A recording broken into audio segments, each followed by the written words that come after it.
మీకు గుర్తుందా? కాలం మనతో నడిచేదండి.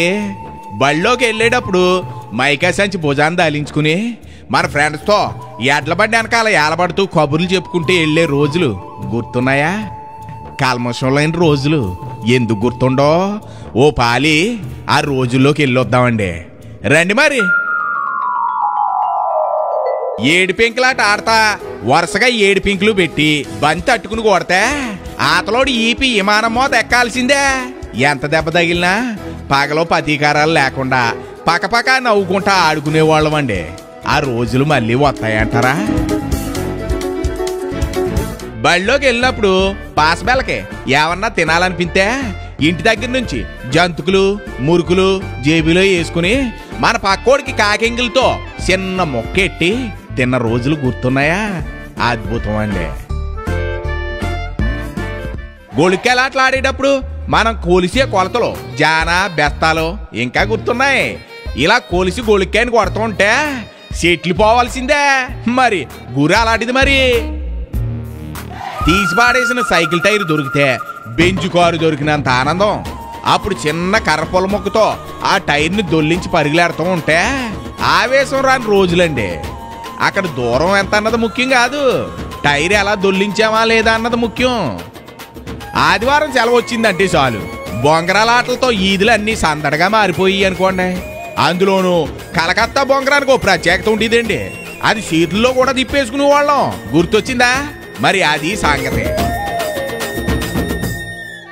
ఇకపోతే 4 చింత పిక్కలను బాగా అరగదీసి గచ్చు కనపడితే చాలు అష్టశమ్మాలు గీసేసి తెగాడేసేవాళ్ళం అంటే నమ్మండి. ఆ గడిలో మహత్యం ఏటో గాని ఓ పోటీతత్వంతో నప్పులన్నీ మెదుపుకుంటా ఉండేవాళ్ళం అనుకోండి. అప్పుడు మన గాజు ముక్కలే మన ఆత్తి. ఇంకా మన ఈదిలో గంట మోగిందంటే బొంబాయి మిఠాయిడు వచ్చాడని అర్థం. అక్కడితో ఆగేవాళ్ళమా ఏటి?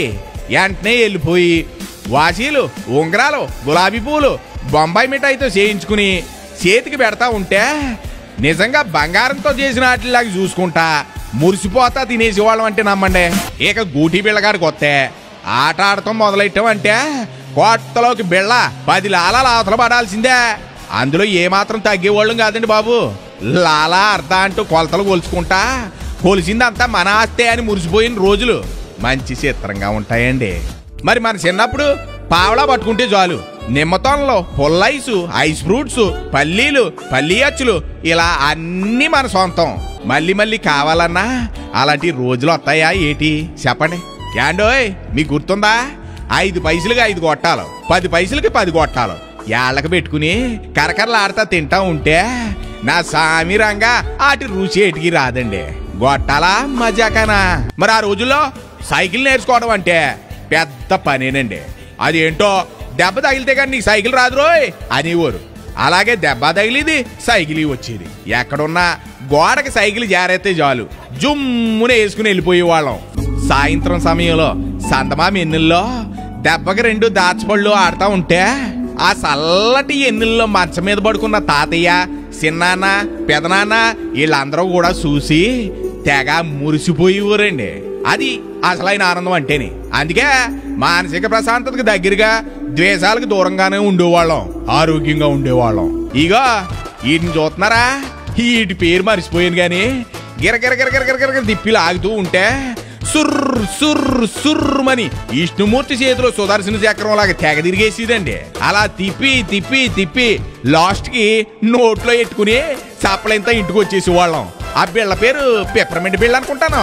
ఇప్పుడు కార్పొరేట్ స్కూల్ అని గొప్పగా చెప్పుకుంటున్నారు కానండి అప్పుడు కాకులు వాలి చెట్ల కింద ఉన్న పాఠాలు ఇప్పటికీ గుర్తున్నాయండి. ఆ చదువులు మనకి ఇలువలు నేర్పించే. మరి ఇప్పుడు చదువులు మార్కులు రావాలని నేర్పిస్తున్నాయి.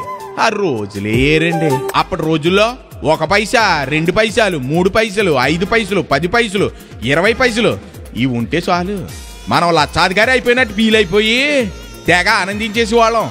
ఎందుకంటే మన చేతి నిండా అన్ని బిళ్ళలో అచ్చులు బిస్కెట్లు వచ్చి మరి అప్పుడు అయ్యే గొప్ప. ఎప్పుడన్నా పాట పాడాలనుకుంటే మనం టేప్ రికార్డ్ రాన్ చేసి అందులో క్యాసెట్ ఎట్టి పాటలు వినేవాళ్ళం కదా. నచ్చిన పాట కోసం అయితే క్యాసెట్లో పెన్సిల్ కానీ పెన్ కానీ పెట్టి గిరగిరగిరగిరగిరగిర తెగ తిప్పేసి తోడేసేవాళ్ళం. ఇలా మీలో ఎంతమంది చేసారో ఆలోచించండి మరి. హాయ్ ఇక మన బ్లాక్ అండ్ వైట్ టీవీకి ఒక బాక్స్ ఉండేది. ఆ బాక్స్కి 2 తలుపులుండి తెరిచిన తర్వాత కానీ టీవీ కనిపించేది కాదు. అప్పుడు టీవీని అంత జాగ్రత్తగా ట్యూన్ చేసుకుంటా బొమ్మ రాకపోతే మేడ మీదకి ఎక్కేసి యాంటీనాలు అటు ఇటు ఇటు అటు పెద్ద సైంటిస్ట్ లాగా తిప్పేస్తా దూరదర్శన్లో వచ్చే రామాయణం మహాభారతానికి వారానికి ఒకసారి వచ్చే సినిమా కోసం ఎంతలాగా ఎదురు చూసేవాళ్ళం అండి. ఆ ఎదురు చూడటంలోనే ఒక గొప్ప ఆనందం ఉండేదండి. యాసవకాలం వచ్చిందంటే షేలోకి వెళ్ళి ముంజిగాయలు కడుపు నిండా తినేసి బ్రేవ్ మంది దేంచి ఆటితో బండి చేసుకుని దాన్ని ఈదుల్లో దొర్లించుకుంటా నిజంగా కారులో వచ్చినంత ఫీలింగు ఈదులన్నీ తెగ తిరిగేసేవాళ్ళం అంటే నమ్మండి. మీరు చేయించుకున్నారా ముంజిగాయలు బండి? అలా దొర్లించేటప్పుడు పక్కోడికి ఒకసారి ఇమ్మన్నా ఆత్రేపోతున్నట్టు ఫీల్ అయిపోయి ముంజిగాయ బండి ఇవ్వడానికి అసలే ఇష్టపడేవాళ్ళం కాదు కదా. ఇక మన అమ్మమ్మ గారు ఊరు వెళ్ళాలన్నా నానమ్మ గారి ఇంటికి వెళ్ళాలన్నా రైలు బండి మీద వెళ్ళడం అంటే అబ్బో ఎంత ఇష్టమో.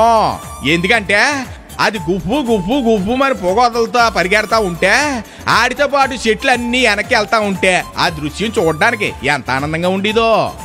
ఇక మనం ఎప్పుడన్నా పాటలు పాడాలనిపిస్తే ఓ రూపాయి పట్టుకుని వెళ్ళి పాటల పుస్తకం లుటుక్కుని కొనుక్కుని తెచ్చేసుకునే వాళ్ళం.